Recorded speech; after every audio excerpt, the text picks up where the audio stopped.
Bonjour Philippe Erlin. Merci d'avoir accepté de nous donner un peu de votre temps pour ce débriefing.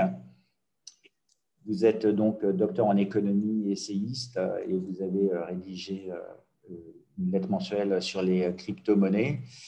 Quelle est aujourd'hui votre perception de la crise que nous traversons?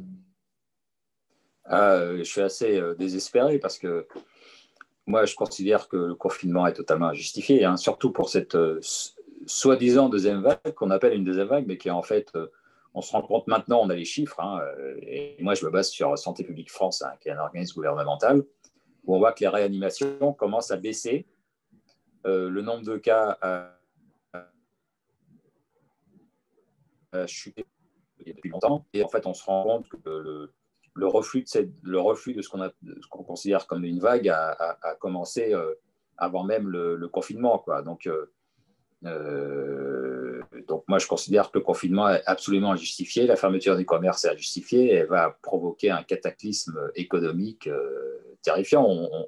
On parle de faillite de la moitié des bars et restaurants de France, quoi. Voilà. Donc, quand on voit tout l'écosystème que ça représente, c'est catastrophique. Le petit commerce va beaucoup souffrir aussi. Voilà, quoi. Alors que moi, je considère qu'on aurait dû avoir une offre sanitaire dédiée aux personnes fragiles. Parce que quand on regarde les chiffres un peu dans le détail, hein, qui sont publiés toutes les semaines par Santé publique France, on voit bien que les gens qui sont touchés, c'est surtout lié à l'âge et encore plus aux comorbidités. Voilà. C'est les gens qui souffrent de comorbidités qui sont le plus exposés au Covid en termes d'hospitalisation, de réanimation ou de décès. Voilà, donc plutôt que de confiner tout le monde, il faut non pas confiner les personnes à risque. Moi, je suis contre le confinement par principe, on s'adresse à des gens libres et adultes, mais il faut avoir une offre sanitaire qui leur soit dédiée, c'est-à-dire, par exemple, la possibilité de faire des tests rapidement ou même éventuellement qu'il y ait des unités mobiles de tests qui se déplacent si ces gens-là ne veulent pas se déplacer ou s'ils habitent dans des villages un peu reculés. Voilà, il faut qu'ils puissent être pris en main par l'hôpital, en coordination avec leurs médecins de ville. Il faut que les tests passent en priorité dans les laboratoires pour avoir le résultat le plus vite possible. Voilà, enfin, il y a toute une offre à mettre en place pour bien montrer que ces gens-là sont pris en main et de façon à les rassurer. Voilà. Et puis tous les autres, au boulot, et puis aussi le soir au cinéma et au théâtre. Voilà. Alors que là, on est en train de provoquer un effondrement de l'économie qui va être terrifiant. Il faudra 10 ans pour se relever, ça va être terrifiant. Vous avez fait des calculs en tant qu'économiste de ce que vous pensez que ça peut coûter. Donc là, vous venez de nous dire, ça, de votre point de vue, ça va prendre 10 ans. On sait que le président a nommé Jean Tirole dans un conseil économique. Est-ce que vous avez fait vous-même de votre côté des estimations des conséquences économiques? Non, je n'ai pas fait d'estimation, mais j'ai regardé un peu l'histoire. L'estimation de 10 ans pour rattraper, ça vient de Marc Toiti qui a fait ce calcul avec son organisme. Voilà, donc je me rappelle dès après le premier confinement, les prévisions de croissance de Bercy et aussi de l'Union européenne pour la France, c'était 8% en 2021. J'avais dit dès ce moment-là que c'était un chiffre complètement grotesque et inatteignable. Même pendant les 30 glorieuses, on a atteint une seule fois ce chiffre. Donc, penser que la France, qui se traîne à 1% de croissance, pourrait atteindre 8%, c'est le domaine du rêve. Et là, évidemment, si en plus on continue avec ce stop and go de confinement, couvre-feu, etc., l'année 2021 risque d'être aussi mauvaise. Et donc, il faudra des années et des années pour retrouver le PIB de 2019. Et ça, c'est catastrophique parce qu'entre-temps, il y aura des milliers de faillites, une explosion du chômage et de la pauvreté. Et j'imagine que, comme tout le monde, vous avez regardé un peu ce qui se passe aux États-Unis, l'économie américaine, les élections américaines. Vous pouvez nous donner votre point de vue sur ce qui se passe là-bas? Oui, moi je suis ce qui se passe aux États-Unis et puis je dirais, je suis depuis toujours proche des républicains parce que je suis libéral en économie et conservateur sur la question sociétale, donc je me reconnais plus dans les républicains que dans les démocrates. Et j'avais trouvé Trump intéressant parce que c'était pas un libre-échangiste niais, je vais dire. Beaucoup de gens disent qu'il était protectionniste. Je suis pas d'accord avec ce point de vue. Je considère plutôt qu'il veut réintroduire de l'équité dans l'échange, dans les échanges internationaux, et que ceux qui ne respectent pas les règles, il les met au banc. Mais pour moi, ce n'est pas du protectionnisme. C'est-à-dire que le libre-échange ne peut se faire qu'entre des gens qui partagent un minimum les règles. Quand vous avez un pays comme la Chine qui fait du vol de propriété intellectuelle ou qui subventionne massivement certaines de ces entreprises, que ce soit le vélo, le textile ou l'acier, on a des exemples concrets, et bien, ça fausse complètement la concurrence et ça fausse les échanges internationaux. Donc, Trump a le premier osé taper du poing sur la table face à la Chine. Et moi, je considère que l'Europe aurait dû s'asseoir à côté de Trump face à la Chine, parce que nous aussi, on a aussi beaucoup souffert de cette de ce dévoiement de la concurrence. Voilà, et si je leur a fallu faire, ça n'a pas été fait, c'est dommage. Voilà, mais ça aurait été aussi bénéfique pour l'économie européenne, et comme on voit que ça a été bénéfique pour l'économie américaine, jusqu'à ce que le Covid vienne rebattre les cartes, voilà, malheureusement. Le Covid chinois, comme dit, le virus chinois, comme dit Trump très justement. Mais si on écoute les médias français, la plupart des médias, Joe Biden est le président élu. On en est où aujourd'hui, d'après vous? Oui, alors ça, moi, je suis effaré par cet unanimisme pro-Biden et anti-Trump. Bon, Trump s'est fait élire à la surprise générale en 2016, mais je pensais que les médias allaient quand même essayer de comprendre un peu ce qui se passe, quel était son apport par rapport aux autres candidats, par rapport à l'histoire du Parti républicain. Pas du tout. Pendant 4 ans, on nous a expliqué que Trump était un nul. Bon, alors de temps en temps, on est obligé de reconnaître que les chiffres économiques n'avaient jamais été aussi bons dans l'histoire des États-Unis, mais bon. Et puis là, ce qui s'est passé avec l'élection, bon, moi, je suis un certain nombre de sources, pas directement américaines, je n'ai pas trop de temps à y consacrer, mais je consulte déjà depuis longtemps le site d'Heureuse, dont Guy Millière, un des principaux représentants, et puis le compte Twitter du comité Trump France, voilà, qui, eux, se basent sur des sources locales et qui montrent bien qu'il y a eu des fraudes massives. Alors, des fraudes massives qui sont basées sur des faits, qui sont basées sur des preuves et qui sont basées sur des déclarations sous serment. Et il faut savoir qu'aux États-Unis, quand vous faites une déclaration sous serment et que vous mentez, vous prenez 5 ans de prison. Donc, ça ne rigole pas. Les avocats de Trump ont récupéré des dizaines et des dizaines de déclarations sous serment et des faits et des preuves. Bon, ensuite, on verra ce que ça donne devant les tribunaux américains. Donc là, il faut attendre. Mais quand j'entends tous les médias qui disent que Biden a gagné et que Trump fait de la résistance alors qu'il n'a et que les élections se sont passées dans toute transparence et sans aucun problème, je suis effaré, quoi. Voilà. Donc, on vous demandait un peu de circonspection, quoi.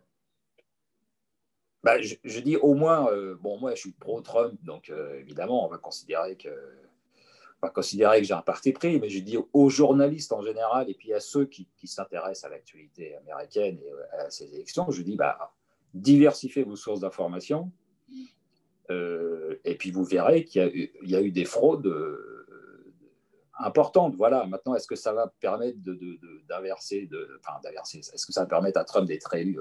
On verra, mais en tout cas, il y a eu des fraudes extrêmement importantes dans les ventes par correspondance. Il y a aussi l'affaire des machines Dominion qui ont truqué les chiffres. Et ça, on l'a vu, par exemple, on l'a détecté quand il y a un comté dans un État où on s'est rendu compte qu'en fait, ce n'est pas Biden qui était devant Trump, mais le contraire, et que c'était dû à un bug, c'était dû à la machine elle-même, quoi. Et on s'est rendu compte que ce type de bug, ce type de manipulation plutôt, s'est retrouvé dans un grand nombre de comtés, et que tous les États, tous les swing states, comme on dit, les États cruciaux pour l'élection, ont utilisé cette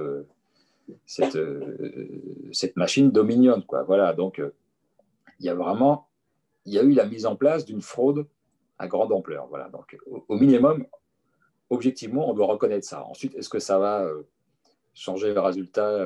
Ça, on verra. Mais est-ce que les tribunaux américains vont accepter toutes ces preuves? On verra. Mais en tout cas, il y a une fraude massive qui qui a eu lieu. Et il faudrait accepter ça et se renseigner là-dessus plutôt que d'avoir un geste de mépris envers Trump. Voilà. Donc, malgré le fait que vous déclarez être pro-Trump, vous reconnaissez quand même une certaine légitimité à Biden, ou bien vous, aujourd'hui, ou bien vous… Aujourd'hui, non. Aujourd'hui, aucun des deux candidats n'a atteint les 270 grands électeurs. Voilà. Parce qu'il y a plusieurs États qui continuent de compter et il y a plusieurs États qui font l'objet justement de procès. Donc, on verra ce que diront les cours de justice américaines, locales, enfin fédérales et puis la Cour suprême. Si ça remonte à la Cour suprême, on le verra. Mais aujourd'hui, aucun des deux n'a 270 électeurs, donc aucun des deux n'est élu pour l'instant. Voilà. Donc, il faut attendre. Et je crois qu'il n'y a eu aucun État qui a certifié, on va dire, les élections. Quoi. C'est ça, ils n'ont pas envoyé… Oui, voilà, c'est-à-dire tous les États où il y a des procès, où il y a de gros doutes sur les fraudes, n'ont pas encore certifié les élections et donc les grands électeurs qui leur sont attachés. Voilà. Donc, il faut attendre jusqu'à la mi-décembre. D'accord, c'est ça, jusqu'à la mi-décembre. Donc, on a encore quelques semaines à attendre d'incertitude. Tout à fait. Voilà. Bon, écoutez, merci beaucoup, Philippe Berlin, de nous avoir donné un peu de votre précieux temps. J'ai vu, tiens, à titre indicatif, que vous aviez des problèmes de censure aussi potentiels avec Facebook. Vous voulez nous en toucher un mot? Oui, alors ça, c'est quelque chose intéressant, parce que j'ai ouvert une page Twitter et un compte Facebook en même temps. Et même pendant très longtemps, on publiait sur l'un et c'était automatiquement repris sur l'autre. Maintenant, c'est plus possible. Alors, je fais un copier-coller, mais voilà. Et au début, le nombre d'abonnés a augmenté au même niveau. D'ailleurs, parce que le contenu est exactement identique. Hein. Je poste les mêmes infos sur les deux comptes. Et le nombre d'abonnés a augmenté de façon parallèle pendant à peu près 2 ans. Et puis ensuite, j'ai continué d'augmenter mon nombre d'abonnés sur Twitter, alors qu'il stagne sur Facebook. C'est-à-dire à peu près, donc pendant 2 ans, je suis arrivé à peu près à 1500 abonnés sur les deux. Et puis depuis, sur Facebook, je stagne, je suis à 1800 abonnés. Alors que sur Twitter, j'ai dépassé les 10 000. Quoi. Donc, alors qu'il y a autant, il y a même plus de Français abonnés à Facebook qu'à Twitter. Et voilà, donc mon compte est un peu mis est un peu masqué. Alors, je ne sais pas pourquoi, parce que j'ai fait assez peu. Il y a une seule fois où j'ai une publication qui a été signalée par Facebook, c'est en juin dernier, où j'ai simplement relaté l'action Génération identitaire pendant la manifestation sur les Traoré, la place de la République. Donc, j'ai simplement reposté un article de Valeurs Actuelles de façon assez neutre, mais ça n'a pas plu à Facebook. Donc, la publication a été signalée, mais c'est la seule, quoi. Et puis, là, j'ai découvert ça ce matin. Et hier, j'ai posté, justement, on en parlait, l'audition dans le cas des élections américaines, justement, l'audition de Mark Zuckerberg, le patron de Facebook, devant le Sénat américain, où il se fait cuisiner par un sénateur républicain qui lui reproche la censure multiples dont font l'objet Trump et tous ceux qui le soutiennent. Quoi. Et on a vu un Zuckerberg en grande difficulté, donc je me dis que c'est sans doute ça qui me vaut aujourd'hui à ma page d'être menacé de fermeture. Donc on va voir ce que ça donne, mais je trouve ça assez scandaleux parce que j'ai repayé aucune injure, je ne le fais jamais dans mes publications. Voilà, c'est simplement, j'ai repris une vidéo qui était traduite en français, que j'ai postée, c'est tout. Hein. J'ai dit qu'il était en difficulté, pas plus que ça. Quoi. Voilà. Mais c'est de l'information sélective. On verra. Information sélective. Voilà. Mais on a vu comment les grands médias ont réagi par rapport aux élections, où c'est eux qui ont déclaré que Biden était élu, alors que, comme on l'a dit, ce n'est pas le cas, hein, parce il n'a pas les 270 grands électeurs.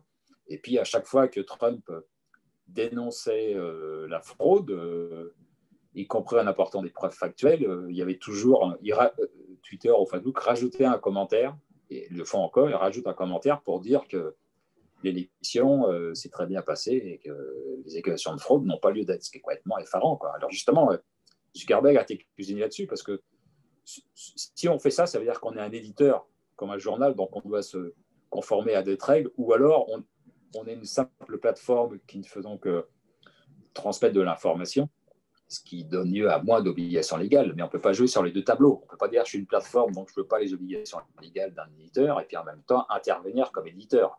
C'est un choix, on fait l'un ou l'autre, mais on ne peut pas faire les deux en même temps, quoi. Voilà.